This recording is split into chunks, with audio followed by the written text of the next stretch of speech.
این نشست در سطح یک نشست عادی است. یک نشست آگاهی بخش است در انستیتوت مطالعات منطقوی یا مطالعات شرق شناسی در پاکستان دایر میشه. در اونجا یک تعداد مقاله میخونه، یک تعداد گپ میزنه.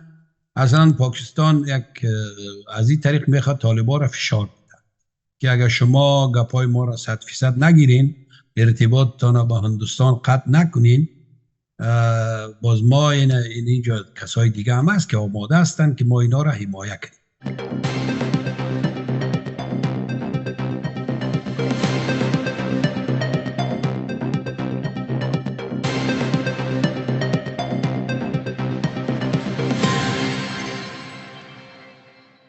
اجازه باشه جناب استاد در ارتباط به نشست اسلام آباد از شما بپرسیم.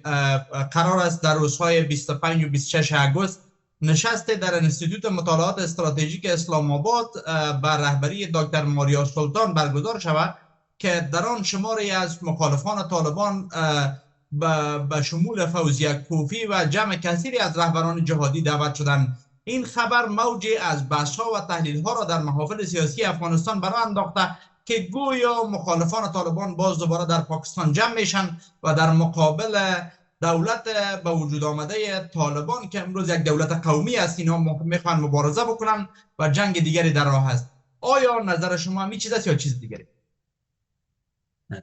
خب شما نام یک آدم هم گرفتین، ضرور نبود. اونا تقریبا 30 نفر هستن.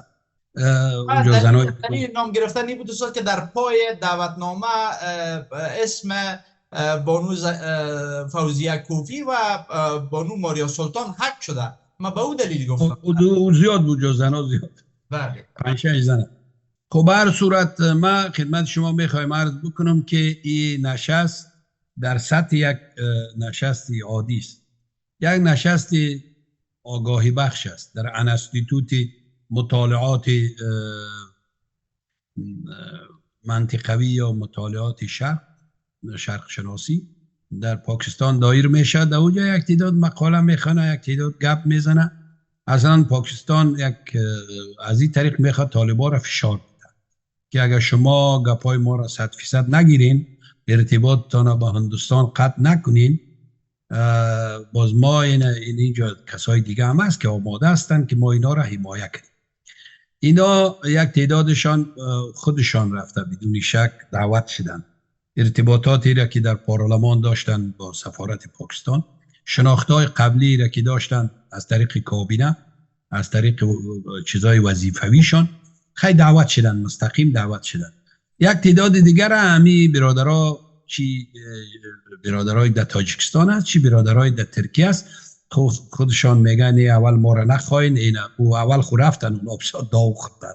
حالا این به اصطلاح ما و شما اینا نماینداش هستند که باز اونجا میروند گپ میزنن. یک خاره در مناسبات بین گروه تاجیکستان و اسلام آباد، گروه های ترکیه و اسلام آباد، یک خاره آب میکنن.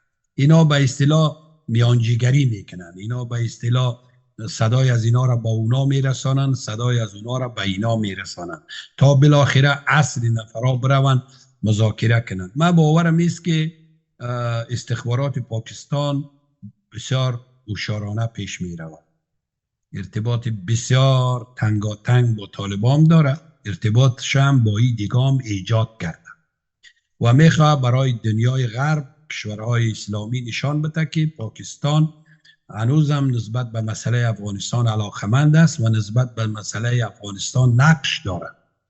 اما چیزی کلید در دستی پاکستان است و پاکستان میتونه این بازی را مدیریت بکنه، یعنی از صحنه دور نیست. طالبان خود ظاهرا نشان میدن که ما با هند روابط داریم، با روسیه داریم، با چین داریم. با پاکستان مناسبات ما بسیار خراب است. اون تو نیست. مناسبات طالب با پاکستان خراب بودن نمیتوانه به دلایل گوناگون. بسیار مناسبات محکم دارد و امریکایی ها در همین سفر اخیر لوی درستیزی پاکستان، مارشال یا فیلد مارشال است، فیلد مارشال منیر بود اگر خطا نکرده باشم. فکر میکنم که گفتن که شما در این مورد برای ایجاد یک دولت با قاعده وسیع کار کنید. باز پاکستانی ها رفتن دیگه اینال شروع میکنن صحبت با مخالفین، ولی فکر میکنن که همه افغانستان یعنی اینمی طالب است و اینمی چند نفر در تاجیکستان، چند نفر در ترکیه است، چند نفر در ایران. آمین الله اکبر. آخه همینا به نوبت حکومت کردن، همینا به نوبت حکومت کردن، در دوران کرزی حکومت کردن، در دولت اسلامی بودن، در دوران اشرف غنی حکومت کردن. مردم با این چهره ها بسیار آشنا هستند. ما اینا را میفهمیم و شما هم میفهمین، کلگی هم میفهمد، دنیای غرب هم میفهمد. ولی متاسفانه یک تعداد آماده هستند که وقتی که دعوت شون فکر میکنند به دوحه یک وقت یک آیت میرم، ما گفتم این آیت شما به درد نمیخوره، از این آیت چیزی جور نمیشه. اینا جرأت بیان مطالب اساسی را در برابر طالبان ندارن و طالبان گپی اساسی را با اینا نمیکنن. طالبان گپی اساسیشان با خلیلزاد است. متاسفانه گپ ما را کس نشنید. اینا یک چیز ما برات میگم آقا صاحب، همیشه اقوام ضعیف بازی ضعیف میکنن، احزاب ضعیف بازی ضعیف میکنن، گروه های ضعیف بازی ضعیف، دولت های قوی بازی قوی میکنن، دولت های ضعیف بازی ضعیف. این برادرها کل عمرشانه که ببینی، حیات سیاسی شانه ببینی، همیشه بازی ضعیف کردن. دمو اویانا جمع شدن، همی که جمع شدن ما گفتم این بازی ضعیف است و پشت سرش استخبارات 3-4 کشور وجود و از این چیز جور نمیشه. آخر هم تو رم شد. این حال ما براتان میگم یک بازیه که در خوب ما استخبارات نفی نمیکنم، استخبارات حال بازی دنیا را استخبارات تنظیم میکنه، ولی این بازیگکا این به جای نمیرسه.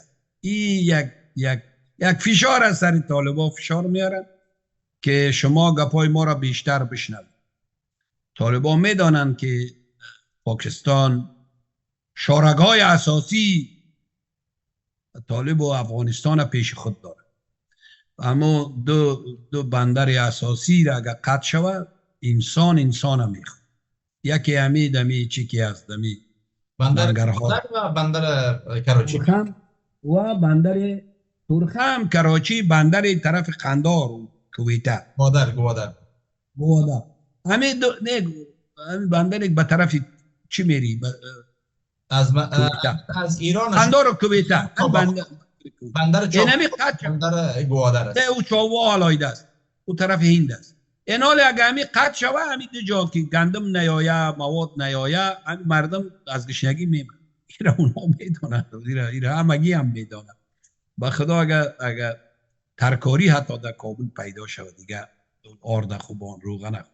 شما اسپین بولک هم میگین؟ بله استاد. اسپین بولک گفتم نه، همون بین چی هست؟ بین قندار و چمن. بله این بسیار مهم است. خیلی بندرهای خرد ریزه دیگه هم که در چیز است، در خوست است، در دیگه جاست، اینا هم بسیار اهمیت. ما براتون میگم که پاکستان در داخل افغانستان نسبت به هر کشوری که دست بالا و مناسباتش با طالبان بسیار عمیق است. این شوخی نیست. برای از این که اگر حالی چرا پاکستان تلاش میکنه؟ پاکستان تلاش میکنه که اگر بتانه از اینمی یک تعداد از امی برادرای تاجیکستان، یک تعداد از برادرایی که در ترکیه هستند، در ایران هستند، یک تعداد در داخل خاک پاکستان هستند، ارتباط تنگاتنگ با استخبارات پاکستان ایجاد کنه، از زمینا یک چیز جور کنه و باز همراه طالبان یک جا بگه این حکومت با قاعده وسیع. خیلی خوب است، ما همون گامای نخستین شما استقبال میکنیم. نه که این چهره های مزدور، این چهره های وابسته، چند رویه، چند پهلو که اما چیزشان هم معلوم نیست، اصلیت و ماهیتشان هم معلوم نیست، اینا برای حل مشکل افغانستان هیچ کاری کردن. من مخالفت با رفتن از این برادرها و خواهران ندارم، در بین از اینا آدمای شریف هم هست، من قدردانی میکنم، ولی با این بچه بازی